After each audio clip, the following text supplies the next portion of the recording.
Offer कर दिया, अब मन बदल गया, क्या अब जेल हो जाएगी?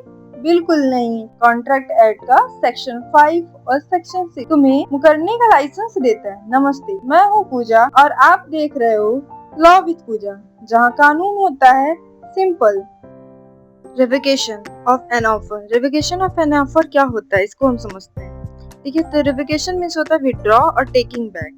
अगर हम किसी चीज को ऑफर कर दिया, उसके बाद हम पीछे हट जा रहे हैं या फिर बैक हो जा रहे हैं उस ऑफर से, तो हम उसके कहते हैं रिवोकेशन ऑफ एन ऑफर। इसको सिंपली समझते हैं, इट इज विड्रॉल और कैंसिलेशन बाय द ऑफरर। जो हम ऑफर कर चुके हैं ऑफरर को, हम उससे विड्रॉ कर दे रहे हैं या तो कैंसिल कर दे रहे हैं उस ऑफर को। सेक्शन 5 क्या कहता है? तो सेक्शन 5 कहता है, a person may be revoked at any time before acceptance is complete. इसको सिंपल समझने का मतलब है कि जब तक जो ऑफरर है, ठीक, जो ऑफर कर रहा है और जो ऑफर को एक्सेप्ट कर रहा है, ठीक है, एक्सेप्टेंस नहीं हुई है, एक्सेप्टेंस नहीं हुई है उसके पहले ही हम ऑफर को हम क्या कर दे रहे हैं, कैंसिल कर दे रहे हैं। एक एग्जांपल समझते हैं। ठीक है, मैंने राहुल को मैसेज किया कि एक फोन चाहिए 15,000 का, ठीक है, तुम लोगे? तो राहुल ने अभी रिप्लाई नहीं किया। 5 मिनट बाद मेरा मन बदल गया और मैं तुरंत राहुल को बोल सकता हूँ कि उस ऑफर को क्या कर देना है, कैंसिल कर देना है। ठीक है, कि मैं अब नहीं बेच सकता हूँ और मैं अभी नहीं बेचना चाहता क्योंकि उसने अभी एक्सेप्ट ही नहीं किया था ऑफर को, और हम उससे पहले ही ऑफर को कैंसिल कर सकते हैं। सेक्शन 6 बताता है various modes of revocation of an offer. कितने तरीकों से हम ऑफर को खत्म कर सकते हैं। Here is mentioned revocation how made। revocation होता कैसे, किस तरह से? तो revocation by notice, by lapse of time, by failure of condition precedent, by law change, by death or insanity। अब हम इसको एक एक करके पढ़ते हैं कि revocation by notice कैसे होता है, lapse of time, by failure of conditions precedent, by law change, by death और insanity। revocation by notice, notice के थ्रू हम कैसे ऑफर को रिवोकेशन कर सकते हैं। Means an offer may come to end by communication of revocation by the offerer. That means an offerer can revoke his offer at any time before the acceptor conveys his acceptance। इसको simply समझते हैं कि कोई भी offeror जो offer कर रहा है, ठीक है, और जो सेकंड पार्टी है जिसको एक्सेप्टेंस करनी है वो अभी एक्सेप्ट नहीं किया है, तो वो जो इंसान ऑफर किया है वो उस चीज को कैंसिल कर सकता है क्योंकि उसने अभी एक्सेप्ट नहीं किया। किसी भी टाइम तक वो उसको खत्म कर सकते हैं। एग्जाम्पल लेते हैं, A offers to sell his house to B for ₹1 crore.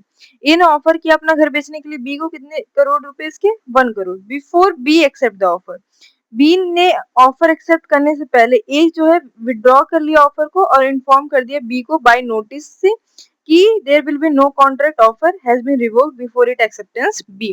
ठीक है, यहाँ पे क्या समझ रहे कि उसने ऑफर तो किया बट बी के एक्सेप्टेंस से पहले वो नोटिस देके वो कैंसिल कर दिया उस ऑफर को। तो नोटिस आप मैसेज करके बोल सकते हैं, कॉल करके बोल सकते हैं। ठीक है, next is revocation by lapse of time. An offer is lapses if it is not accepted within the fixed time or within reasonable time if no time is prescribed in the offer। Revocation of lapse of time by lapse of time का हम simply समझिए इसको कि अगर time खत्म हो रहा है, कोई जो ऑफरर है वो बोल रहा है कि इतने टाइम में आपको एक्सेप्ट करना है ऑफर को, तो आप करिए। अगर आप नहीं करते हैं प्रिस्क्राइब टाइम में या रिजनेबल टाइम में, तो ऑफर क्या हो जाएगा, अपने आप रिवोक हो जाएगा और कैंसिल हो जाएगा। और इस पे एक केस लॉ भी है, रेम्स गेट विक्टोरिया होटल वेट्स कंपनी वेट्स मॉन्टे फ्लोरो, जो ऑलरेडी मैंने एक्सेप्टेंस वाले वीडियो में कंप्लीट कर चुका है, तो आप वहां जाके देख सकते हैं। नेक्स्ट मोड है revocation bye failure of condition president और नॉन फुलफिलमेंट ऑफ कंडीशन। इसको सिंपली समझते हैं, अगर हम किसी को ऑफर कर रहे हैं और कुछ कंडीशन उसमें मेंशन कर रहे हैं एक्सेप्टेंस के लिए, ठीक है, तो जो एक्सेप्टर है उस कंडीशन को अगर फुलफिल कर रहा है तभी वो ऑफर को एक्सेप्ट कर सकता है। अदरवाइज अगर वो एक्सेप्टेंस जो कर रहा है और वो उस कंडीशन को नहीं फुलफिल कर रहा है, तो वहां पे ऑलरेडी क्या हो जाएगा, वहां पे रिवोकेशन क्या हो जाएगा, ऑफर क्या हो जाएगा, रिवोक हो जाएगा, कैंसिल हो जाएगा अपने आप। ठीक है, अगर वो उस फुलफिलमेंट कंडीशंस को नहीं फुलफिल कर रहा है, उसके अकॉर्डिंग वो एक्सेप्ट नहीं कर रहा है, तो वहां पे क्या हो जाएगा, रिवोक हो जाएगा। इसको एग्जाम्पल से समझते हैं। एक्स जो ऑफर करता है वाई को कि वो अपना कार बेचता है कितने लाख में, 50 लाख में, ठीक है, और वो एक कंडीशन डालता है कि वाई को जब वो ऑफर को एक्सेप्ट करेगा तो उसे लेने के लिए कार को सबसे पहले एडवांस जमा करना होगा 20 lakh rupees.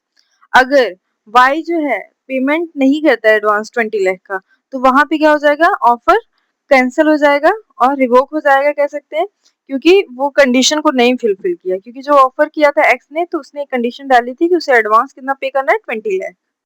Revocation bye death और इंसैनिटी ऑफ द ऑफर, जो पर्सन ऑफर किया है उसकी डेथ हो जाए या वो इंसेन हो जाए, पर्सन इंसेन मीन्स पागल हो जाए, तो वो वहां पे क्या हो जाएगा कि जो ऑफर वो किया रहता है वो कैंसिल हो जाता है और विड्रॉ हो जाता है। वहां पे वो जो ऑफर है वो कैंसिल हो जाएगा और आगे प्रोसीड नहीं होगा। यहाँ पे यूनिट फर्स्ट हम लोग का कंप्लीट होता है। मिलते हैं नेक्स्ट वीडियो में।